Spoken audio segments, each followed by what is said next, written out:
ନମସ୍କାର, ଜୟ ଜଗନ୍ନାଥ। ମୁଁ ଆପଣଙ୍କୁ ସ୍ୱାଗତ ଜଣାଉଛି ଆଉ ଗୋଟେ ସୁନ୍ଦର ନୂଆ ଭିଡ଼ିଓରେ।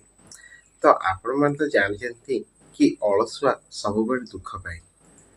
ତ ଏଇଟା କ'ଣ ପାଇଁ? ଆମେ ଚାହିଁଲେ କ'ଣ ଆମର ଅଳସୁଆପଣକୁ କ'ଣ ଦୂର କରିପାରିବା? ତ ସେଇଥିପାଇଁ ଏଇ ଭିଡ଼ିଓଟି ଆଜି ଆସିଛି। ଯଦି ଭିଡ଼ିଓଟି ଭଲ ଲାଗିବ ଭିଡ଼ିଓଟିକୁ ଲାଇକ୍ କରିବେ, ଆଉ ଚ୍ୟାନେଲରେ ଦେଖି ପ୍ରଥମ ଥର ପାଇଁ ଭିଡ଼ିଓ ଦେଖୁଛନ୍ତି ତେବେ ଚ୍ୟାନେଲକୁ ସବସ୍କ୍ରାଇବ୍ କରିବା ପାଇଁ କେବେ ବି ଭୁଲିବେନି।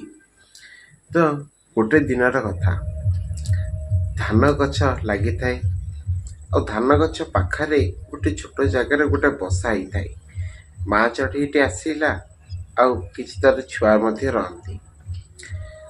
ସେମାନେ ପ୍ରତିଦିନ ଖାଇବାକୁ ଯାଆନ୍ତି। ଯେହେତୁ ଛୋଟ ଛୋଟ ଛୁଆ ସେମାନେ ମଧ୍ୟ ଯାଇପାରନ୍ତିନି, କିନ୍ତୁ ମା ଚଢ଼େଇ ପ୍ରତିଦିନ ଯାଏ ବଣକୁ ଆଉ କିଛି ଖାଦ୍ୟ ନେଇକି ଆସେ ଆଉ ସମସ୍ତେ ମିଶିକି ଖାଆନ୍ତି। ଏମିତି ପ୍ରତିଦିନ ଚାଲିଥାଏ। ଧୀରେ ଧୀରେ ଧାନ ଗଛ ମଧ୍ୟ ବଡ଼ ହେଉଥାଏ ଆଉ ଧୀରେ ଧୀରେ ଧାନ ଗଛ ପାଚିଲା ମଧ୍ୟ। ଯେତେବେଳେ ଧାନ ଗଛ କଟା ହେବାର ସମୟ ଆସିଥାଏ, ସେଇଦିନ ମା ଚଢ଼େଇଟି ଚିନ୍ତା କଲା କି ମୁଁ ଯାଏ ବଣକୁ ଯିବି ଆଉ କିଛିଟା ଖାଇବା ନେଇକି ଆସିବି। ବଣକୁ ଗଲା। ଏତିକି ବେଳେ ସେ ଜମିର ମାଲିକ ଯିଏ ସେ ଆସିକି ସେଠାରେ ପହଞ୍ଚିଲା ଆଉ କହିଲା କି ମନେ ମନେ କହୁଥାଏ କି କାଲି ମୁଁ 3 ଜଣ ମୋ ପୁଅ ଆସିବେ ଆଉ ଧାନ କାଟିବେ। ଆଉ ଏତିକି କହିକି ସେ ସେଠାରୁ ଚାଲିଗଲା। ମା ଚଢ଼େଇଟି ଘରକୁ ଆସି ଦେଖିଲା କି ତା ଛୁଆ ସମସ୍ତେ ଭୟଭୀତ ହେଇକି ଅଛନ୍ତି। ଯାଇକି ପଚାରିଲା, କ'ଣ ହେଇଛି? ତମେ ଏତେ ଭୟଭୀତ କ'ଣ ପାଇଁ ଅଛ? ସେଇ ସମୟରେ ଛୁଆମାନେ ଚଢ଼େଇ ଛୁଆ କହନ୍ତି କି କାଲି ନା ଜାଣିଛୁ ଏଇ ଜମିର ମାଲିକର 3ଟି ପୁଅ ଆସିବେ ଆଉ ଏ ଧାନ ସବୁ କାଟି ନେଇଯିବେ। ତାପରେ ପୂର୍ବରୁ ଆମକୁ ଉଡ଼ିକି ଯେମିତି ହେଲେ ଚାଲିଯିବାକୁ ପଡ଼ିବ। ଏଇ କଥା ଶୁଣିଲା ପରେ ସେଇ ମା ଚଢ଼େଇଟି କହିଲା କି ତମେ ଜମା ବ୍ୟସ୍ତ ହୁଅ ନା, କାଲି କେହି ବି ଧାନ କାଟିବାକୁ ଆସିବେନି।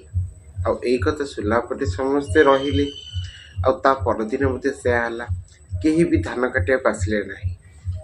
ଆଉ ପୁଣି କିଛି ଦିନ ଗଲା ପରେ 2-3 ଦିନ ଗଲା ପରେ ସେ ପୁଣି ସେ ମା ଚଢ଼େଇଟି ଯାଇଥାଏ ଜଙ୍ଗଲକୁ ଆଉ ସେଇ ଜମିର ମାଲିକ ଆସି ସେଠାରେ ପହଞ୍ଚେ ଆଉ କହେ କି କାଲି କିଛି ମଜଦୁର ଆସିବେ ଆଉ ସେମାନେ ହିଁ ଏଇ ଧାନ ସବୁ କାଟି ନେଇଯିବେ। ଆଉ ଏଇ କଥା ଶୁଣିଲା ପରେ ସେ ମା ଚଢ଼େଇ ଛୁଆ ସବୁ ଭୟଭୀତ ହେଇଗଲେଣି, କାରଣ ମଜଦୁର ଆସିବ ସେମାନେ ସବୁ କାଟି ନେଇଯିବେ, ତା ପୂର୍ବରୁ ହିଁ ଆମକୁ ଯିବାକୁ ପଡ଼ିବ। ଆଉ ଯେତେବେଳେ ମା ଚଢ଼େଇ ସନ୍ଧ୍ୟାବେଳେ ଖାଇବାକୁ ନେଇକି ବସାକୁ ଆସେ ଆଉ ତାଙ୍କୁ ମଧ୍ୟ ଚଢ଼େଇ ଛୁଆମାନେ ଏଇ କଥା କହନ୍ତି। ଆଉ ମା ଚଢ଼େଇଟି କହେ କି ତମେ ଜମା ବ୍ୟସ୍ତ ହୁଅନା, କାଲି ମଧ୍ୟ କେହି ଆସିବେନି। ଆଉ ଏଇ କଥା ଶୁଣିଲା ପରେ ଚଢ଼େଇ ଛୁଆମାନେ ବେଶ ଖୁସିରେ ରହନ୍ତି। ତ କାଲି ତ କେହି ଆସିବେନି ଆଉ ଅସୁବିଧା ବି କିଛି ନାହିଁ। ପୁଣି ସେମ୍ ପରିସ୍ଥିତି ହେଲା, କାଲି କେହି ବି ଆସିଲେନି। ଆଉ ଏମିତି ହେଇକି 2-3 ଦିନ ମଧ୍ୟ ଅଧିକ ଗଡ଼ିଗଲାଣି। ଧାନ ସବୁ ଶୁଖିକି ଝଡ଼ି ଯାଉଛି। ତାର 2-3 ଦିନ ପରେ ମା ଚଢ଼େଇଟି ପୁଣି ଥରେ ଯାଇଥାଏ ବଣକୁ ଆଉ ଜମିର ମାଲିକ ଆସି ସେଠାରେ ପହଞ୍ଚିଲା ଆଉ କହିଲା କି କାଲି ମୁଁ ନିଜେ ଆସିବି ଏ ଧାନ ସବୁ କାଟି ନେଇଯିବି। ଆଉ ଏଇ କଥା ଶୁଣିଲା ପରେ ମା ଚଢ଼େଇଟି ଯେତେବେଳେ ଘରକୁ ଆସେ ଆଉ ଛୁଆମାନେ କହନ୍ତି ବହୁତ ଡରି ଯାଇଥାନ୍ତି ଆଉ କହନ୍ତି କି କାଲି ମା ଜାଣିଛୁ କାଲି ସେ ଜମିର ମାଲିକ କହୁଥିଲା କି ସେ ନିଜେ ଆସିବ ଆଉ ସବୁ ଧାନ କାଟି ନେଇଯିବ।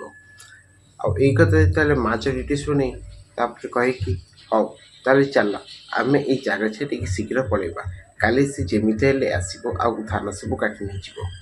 ଏଇ କଥା ଶୁଣିଲା ପରେ ଚଢ଼େଇ ଛୁଆମାନେ ତା ମାଆକୁ ପଚାରନ୍ତି, ମା 2 ଥର ତ ସେ କାଟିବାକୁ କହିକି ଥିଲା ଆଉ ଆସିଲାନି, କିନ୍ତୁ ଏଥରକ ଆସିବ ବୋଲି ତୁ କେମିତି ଜାଣିପାରିଲୁ? ସେଇ ସମୟରେ ମା ଚଢ଼େଇଟି କହିଲା କି ସେତେବେଳେ ସେ ନିଜେ ଆସିକି କାଟିବ ବୋଲି କହୁନଥିଲା, ସବୁବେଳେ ସେ ଅନ୍ୟ ଉପରେ ନିର୍ଭର ହେଉଥିଲା କି ତାର ପୁଅମାନେ ଆସି କାଟି ନେଇଯିବେ, ମଜଦୁର ଆସି କାଟି ନେଇଯିବେ କାଟିବେ ଏମିତି। କିନ୍ତୁ ସେମାନେ ଯେତେବେଳେ କେହି ବି ଆସିକି କାଟିଲେନି ସେତେବେଳେ ସେ ଚିନ୍ତା କଲା କି ନାଇଁ ମୋତେ ହିଁ ମୋ ନିଜ କାମକୁ ମୋତେ ନିଜେ ହିଁ କରିବାକୁ ପଡ଼ିବ। ଏବେ ସେ ନିଜେ ନିଶ୍ଚୟ ଆସିବ ଆଉ କାଟି ନେଇଯିବ, ତା ପୂର୍ବରୁ ଆମେ ଚାଲ ଏଠାରୁ ଚାଲିଯିବା। ତ କାହାଣୀଟି କହିବାର ଅର୍ଥ ଏଇଆ କି ଆମେ ଜୀବନରେ ସବୁବେଳେ ଅନ୍ୟ ଉପରେ ନିର୍ଭର କରିବା ଉଚିତ ନୁହେଁ। ହଁ, ଅନ୍ୟମାନଙ୍କ ଠାରୁ ସାହାଯ୍ୟ ଆଣିବା, ଅନ୍ୟମାନଙ୍କୁ ସାହାଯ୍ୟ କରିବା, କିନ୍ତୁ ଯେଉଁ କାମ ତମେ କରିପାରିବ ସେଇ କାମ ଅନ୍ୟମାନଙ୍କର ଅନ୍ୟମାନେ ତମ ସେ କାମଟାକୁ କରିବେ ଏଇଟାକୁ କେବେ ବି ନିର୍ଭର କରିବା ଉଚିତ ନୁହଁ। ନିଜ କାମ ସବୁବେଳେ ନିଜେ ହିଁ କରିବା ଉଚିତ। ଆଉ ଅଳସୁଆ ହେଇକି ନିଜ କାମକୁ ଅନ୍ୟମାନେ କେମିତି କରିଦେବେ ସେ ଆଶା ରଖିବା ଭୁଲ।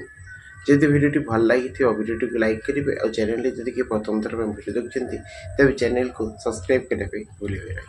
ଜୟ ଜଗନ୍ନାଥ।